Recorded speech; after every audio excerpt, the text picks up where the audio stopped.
एक समय की बात है, प्राचीन भारत के मध्य में सिद्धार्थ नाम का एक युवक रहता था। वो एक धनी राजा का बेटा था और उसके पास हर वह विलासिता थी जिसकी कोई कल्पना भी कर सकता है। हालांकि अपने चारों ओर फैली समृद्धि के बावजूद सिद्धार्थ असंतोष की गहरी भावना से ग्रस्त थे। वो अक्सर खुद को जीवन के अर्थ और मानव पीड़ा की प्रकृति पर सवाल उठाते हुए पाते थे। एक दिन सिद्धार्थ ने अपने गहन सवालों के जवाब की तलाश में अपना महल छोड़ने का फैसला किया। उन्होंने अपने आरामदायक जीवन को पीछे छोड़ दिया और एक ऐसी यात्रा पर निकल पड़े जो अंततः उन्हें इतिहास में सबसे सम्मानित आध्यात्मिक नेताओं में से एक बना देगी, जिन्हें दुनिया गौतम बुद्ध के नाम से जानती है। सिद्धार्थ विभिन्न ऋषियों और शिक्षकों से ज्ञान प्राप्त करने के लिए देश भर में भटकते रहे, लेकिन उन्हें भी उत्तर नहीं मिले जो उन्होंने खोज रहे थे। उन्होंने महसूस किया कि उनकी खोज सिर्फ दूसरों से सीखने के बारे में नहीं थी, बल्कि इससे भी महत्वपूर्ण बात खुद को समझने की थी।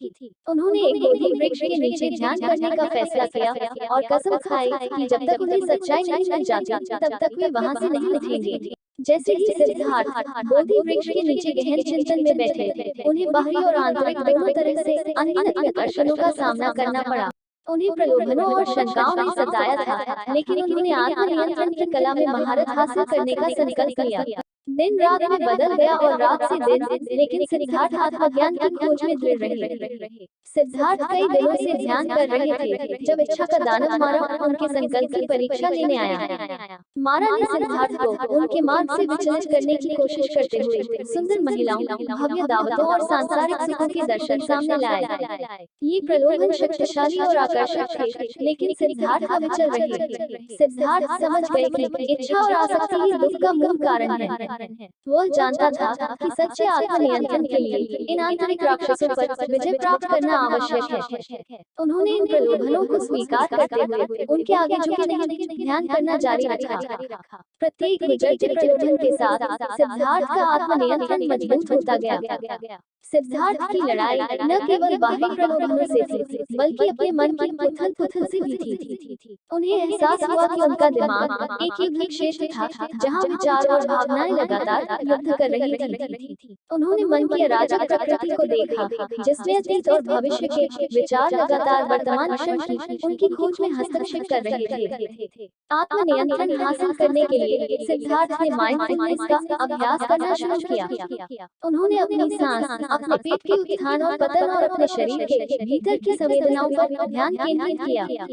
धीरे धीरे उसने अपने भटकते दिमाग पर नियंत्रण हासिल कर लिया और वर्तमान क्षण में रहना सीख लिया। उन्होंने समझा कि आत्मनियंत्रण के लिए मन की निरंतर बकबक और आंतरिक संघर्षों पर काबू पाना आवश्यक है। जैसे जैसे सिद्धार्थ ने अपना ध्यान जारी रखा, वे वैराग्य की अवधारणा में गहराई से उतरते गए। उन्होंने महसूस किया कि इच्छाओं और द्वेषों के प्रति लगाव ही मानवीय पीड़ा का स्रोत है। सिद्धार्थ ने सभी चीजों की नश्वरता को देखा, ये समझते हुए कि जो क्षण भंगुर है, उससे चिपके रहने से केवल दर्द होता है। गहन अंतर्दृष्टि के साथ सिद्धार्थ ने अनासक्ति के महत्व को सीखा।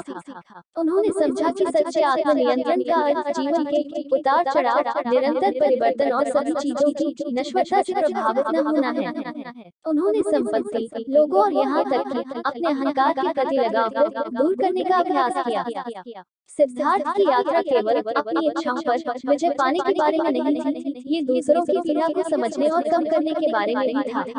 एक दिन एक भिखारी भूख और जोखिम से कांपता हुआ सिद्धार्थ के पास आया। सिद्धार्थ ने आत्मसंयम और करुणा विकसित करके भिखारी को अपना भोजन दिया। दयालुता के इस कार्य के माध्यम से सिद्धार्थ को एहसास हुआ कि आत्मनियंत्रण भावनात्मक रूप से अलग होने के बारे में नहीं है, बल्कि किसी की भावनाओं पर काबू पाने और उन्हें करुणा और सहानुभूति की ओर ले जाने के बारे में है। उन्होंने समझा कि सच्चा आत्मनियंत्रण एक ठंडी, शांत अवस्था नहीं, बल्कि एक गर्म और प्रेमपूर्ण अवस्था है, जहां वो दूसरों को मुक्ति के मार्ग पर चलने में मदद कर सकते हैं। 6 वर्षों के लंबे ध्यान और आत्मनियंत्रण के बाद सिद्धार्थ को गहन जागृति का अनुभव हुआ। उन्होंने अंततः अस्तित्व की प्रकृति और दुख को समाप्त करने के मार्ग को समझ लिया। वो गौतम बुद्ध जागृत व्यक्ति बन गए थे। बुद्ध को ज्ञान की प्राप्ति तब हुई जब उन्होंने 4 आर्य सत्यों को पहचाना। दुख का सत्य, दुख के कारण का सत्य, इच्छा और लगाव, ये सत्य की दुख को दूर किया जा सकता है, और मुक्ति के मार्ग के रूप में अष्टांगिक मार्ग का सत्य।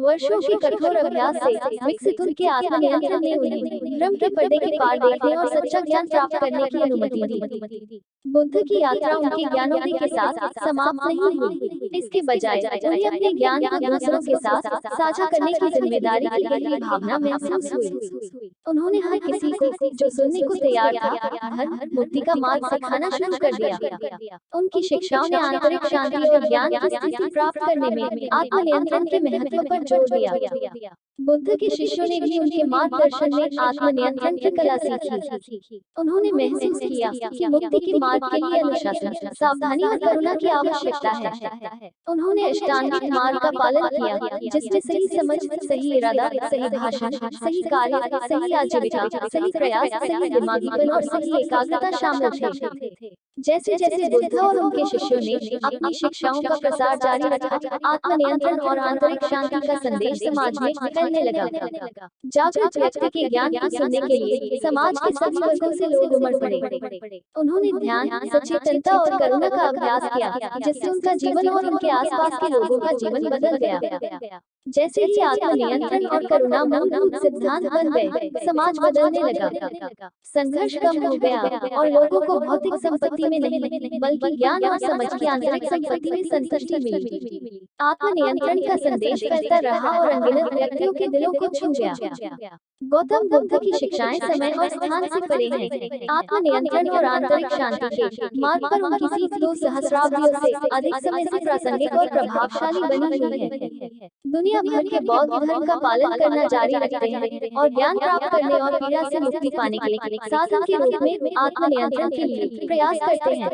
अंत में सिद्धार्थ की कहानी, जो गौतम बुद्ध बन गए, किसी के जीवन को बदलने में आत्मनियंत्रण की शक्ति का एक कालातीत उदाहरण के रूप में कार्य करती है। एक असंतुष्ट राजकुमार से दुनिया के साथ अपना ज्ञान साझा करने वाले जागरूक व्यक्ति तक की उनकी यात्रा दर्शाती है कि आत्मनियंत्रण इच्छाओं को दबाने के बारे में नहीं है, बल्कि उन्हें समझने और उनसे आगे निकलने के बारे में है। यह आंतरिक शांति, करुणा और आत्मज्ञान का मार्ग है, एक ऐसा मार्ग जिसका अनुसरण कोई भी कर सकता है, जैसे सिद्धार्थ ने बोधि वृक्ष के नीचे अपना सत्य और जीवन का उद्देश्य पूछने के लिए किया था। इस स्टोरी को सुनने के लिए धन्यवाद।